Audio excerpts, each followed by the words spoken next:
my veins, I've been driving this train. Years in this lane, there's no stopping this flame. Cause I came to the game and I changed it to play how I like, rearranged it. Salut tout le monde, on est avec Mathéo aujourd'hui pour analyser un spot en table finale. Voici le spot. On a un open shove de notre ami Zephistos, low jack, 5 blindes deep. Et on se retrouve avec un grand roi valet off en SB. Comment est-ce que tu abordes ce genre de spot? Comment tu réfléchis et comment est-ce que tu joues avec ta range ici, Matt? Déjà, c'est comme un low buy-in, donc je pars du principe que ça va beaucoup dépendre du profil du joueur qui fait tapis ici. Je fais aussi une petite différence selon qu'on soit en KO ou en monster stack, même si les KO sont assez, l'intérêt des KO est assez faible.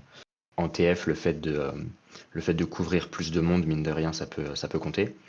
Et du coup, ici, avant même de regarder la range de shop de Zephisto, je vais en premier regarder à quel point ça impacte mon bloc. C'est-à-dire que ici, même que je sois chip leader ou non, je vais regarder si ça me fait passer typiquement de 32 blindes à 25, de 25 blindes à 18, etc. Ce genre de choses, parce que ça peut avoir des implications énormes en termes de stratégie pour le future game. Donc moi ici, comme je dis, c'est le premier truc que je vais regarder. Du coup, je pense qu'en chip EV, on doit pas être loin d'être bon pour y aller, mais en termes stratégiques, je pense même pas y aller avec Roi Valet suité. Quand tu dis en Pas chip sûr. EV, c'est quoi la différence enfin, c'est quoi le chip EV par rapport à ici et qu'est-ce que ça change en gros? Dans chip EV, typiquement, je sais pas, on est niveau 4 du tournoi. Ok. On parle uniquement en termes de gains de gains du jeton, alors que là, notre stack vaut de l'argent, parce qu'on est en table finale, comme on l'a mentionné. Du coup, puisque notre stack vaut de l'argent, les jetons qu'on va perdre sont plus importants que les jetons que nous allons potentiellement gagner.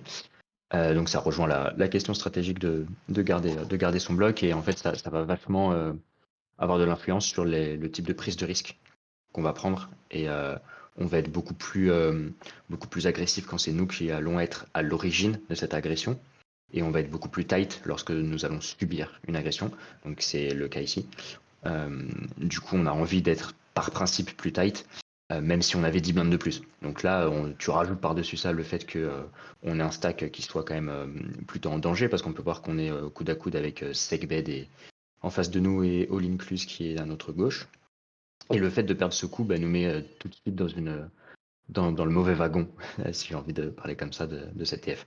Voilà, donc ça va être le premier truc que je vais regarder.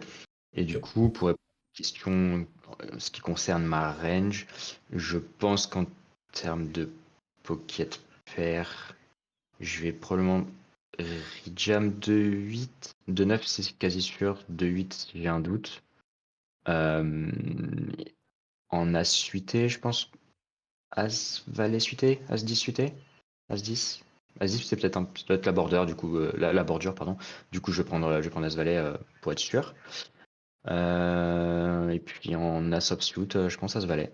Voilà, parce que je pense pas qu'il va faire tapis avec As 9 off, donc avec As 10 off, je suis pas forcément sûr, donc j'ai envie d'avoir quand même une marge par rapport à ses bordures à lui, donc je vais être plus tight. Voilà. Ok. L'idée c'est genre de choisir des mains qui peuvent dominer sa range de jam. C'est tu vas jamais call des mains qui sont dominées. Par exemple, tu dis As-Valet, ça veut dire que tu estimes qu'il ne jamme pas la suite, quoi, dans l'idée. Bah, exactement. Ouais. Parce que si on se dit, ouais, son bottom de shove, c'est paire de 5, du coup, je call moi-même paire de 5, mais c'est absurde, ça n'a aucun sens. Ouais, ouais, ok. Si bottom de chauffe, c'est paire de 5, tu calls qui? Tu calls 2-6, 2-7? Même encore plus haut Bah peut-être? non, comme je t'ai dit, je pense de 8, De quelque 8 chose comme ça. ici. Ouais. Ok, ok, nickel. Et est-ce que tu as une stratégie ici avec du call ou est-ce que tu joues toujours en jam ou fold? Bah, dans l'idée, il pourrait y avoir des arguments pour les deux. Dans le sens, tu pourrais dire qu'il y a des mains qui vont dominer la range de jam de Zephistos, mais qui pourraient vouloir fold sur un éventuel jam de All Incluse. Bon, là, on rentre dans des nœuds un peu avancés, mais dans l'idée, j'accorde plus d'importance au fait de faire folder des mains chez Big Blind, qui peuvent avoir de l'équité. Typiquement, quand on fait tapis avec paire de 8, on fait folder roi-dame chez All Incluse. Et c'est incroyable de faire folder roi-dame quand on a paire de 8, parce qu'on lui fait fold 50% d'équité, donc on lui fait abandonner la moitié du pot.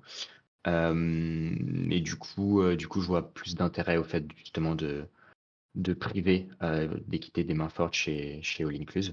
Donc après, il faut aussi faire rentrer en compte le scénario catastrophe qui existe, qui est les fois où All Inclusive se réveille avec deux dames, tu vois, parce que ça va forcément arriver. Mhm. Et ce scénario-là, il est forcément dramatique pour notre tournoi, vraiment, vraiment. Là, c'est même plus notre bloc qui est impacté, c'est c'est notre tournoi tout entier. Du coup, il faut trouver le juste milieu là-dedans. Donc, ça me paraît assez fin, moi, de trouver des mains qui vont coller fold, ce genre de choses, parce qu'on va rien induce chez All Inclus, tu vois. On va pas call pour lui faire jam des mains moins bonnes. Enfin, là, pour moi, on rentre dans des choses beaucoup trop complexes par rapport à la fréquence à laquelle ce scénario va arriver. Donc, je partirais plus pour faire tapis et folder mes bottoms, parce que c'est jamais une erreur de folder des bottoms dans ces situations-là, tout simplement.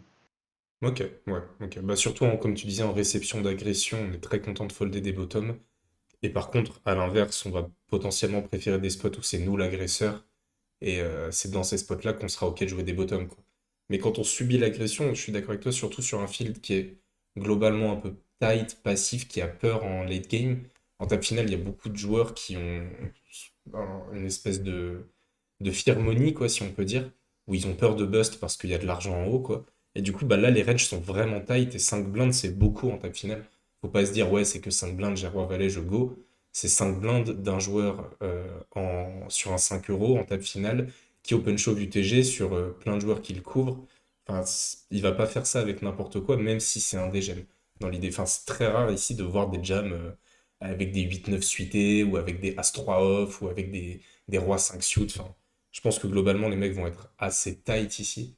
Et c'est important de conserver le bloc, comme tu disais, avec ce genre de main et d'y aller vraiment tight ici. Ça veut pas dire qu'on doit tout fold, parce que bah, faut quand même aller chercher les jetons pour gagner le tournoi, quoi. C'est le but du jeu. Mais effectivement, je suis d'accord avec toi, faut être vachement tight.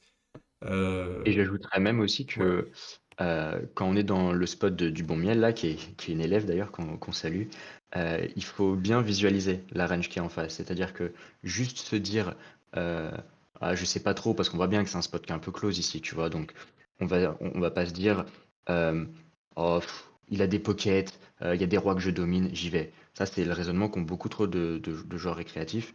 Et ils visualisent pas assez bien la range qui est en face. Alors que si tu dis, ok, c'est quoi son bottom de range, tu vois?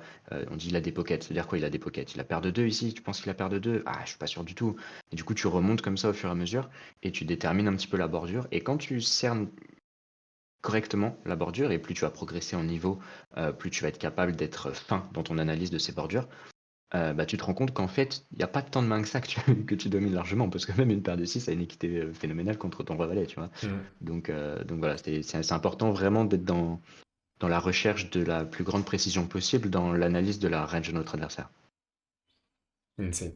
Insane. Et important de comprendre que l'aspect ICM, entre guillemets, enfin l'aspect stratégique de table finale, plutôt, si on veut parler dans des mots plus simples, va faire que c'est pas parce qu'on domine par exemple un combo qu'on va y aller quand même. Genre s'il jam roi 10, ça suffit pas le fait qu'il jam que roi 10 pour qu'on go avec le combo du dessus, puisqu'il a encore roi dame, as valet, as roi. Par contre, si on sait qu'il jam peut-être roi 8, je dirais qu'il faudrait au moins dominer, je sais pas, deux combos, trois combos peut-être dans ces eaux-là. Plus il y a de l'ICM, plus les jetons qu'on perd sont dramatiques, entre guillemets, par rapport aux jetons qu'on gagne, plus on a besoin de dominer des mains. Donc c'est pour ça qu'ici on chip EV, roi valet, go. On a besoin de 40% d'équité, quelque chose comme ça. On doit être à peu près à ça contre sa range. Mais dans ces situations, on va même estimer fictivement qu'on a besoin de 60% d'équité quoi, dans ces eaux-là. Parce que l'aspect stratégique nous demande d'être plus tight et plus sélectif sur notre main. Donc ici, ouais, je pense que Roi-Dame, ce serait une main avec laquelle j'irais pas content. Donc déjà, si je suis pas content avec Roi-Dame, on se doute bien que Roi-Valet, Roi Valet, faut fold quoi ici à mon avis, sauf profil qui jam de set off, bien sûr, mais ça reste quand même très très rare sur ces tables finales où les profils sont. La tendance va Donc vachement s'inverser même si quoi. ça te jamme des mains pourries, dans le doute, tu sais pas. Et dans Hmm. des situations comme ça, en fait, avoir comme logique, dans le doute, je m'abstiens, franchement, c'est une bonne logique, parce que comme on l'a dit, même sans maîtriser toutes ces choses d'ITM et compagnie, c'est extrêmement complexe. Et en vrai, quelles que soient les limites, il y a très peu de joueurs qui maîtrisent ça très, très, très, très finement. Donc là, on est sur un MS5, donc voilà. Mais si tu te dis j'ai un doute, j'y vais pas, quand c'est toi qui subis l'agression, c'est rarement une mauvaise idée. Trop cool. Ok, nickel. Tu vois d'autres choses à redire sur le spot ici? Non, je pense que vraiment le plus important, c'est la question de stratégie. Parce que ici, on peut se dire, ouais, c'est que 5 blindes, mais en vrai, 5 blindes à ce moment du tournoi, c'est vraiment beaucoup, quoi. Enfin, t'imagines, tu perds le coup, tu tombes à 20 blindes, il y a un niveau qui passe, t'es à 16. Alors que là, tu t'abstiens, il y a un niveau qui passe, t'es à 22. Et ça n'a rien à voir, quoi. Parce qu'il y a des gens qui vont pouvoir buster avant et tout. Et là, en termes de nombre de buy-in, ça fait la différence, quoi. Gagner sur le long terme, parce qu'en fait, ce qu'il faut bien se dire, c'est que l'idée, c'est pas de jouer parfaitement au poker, l'idée, c'est de faire moins d'erreurs que les mecs en face.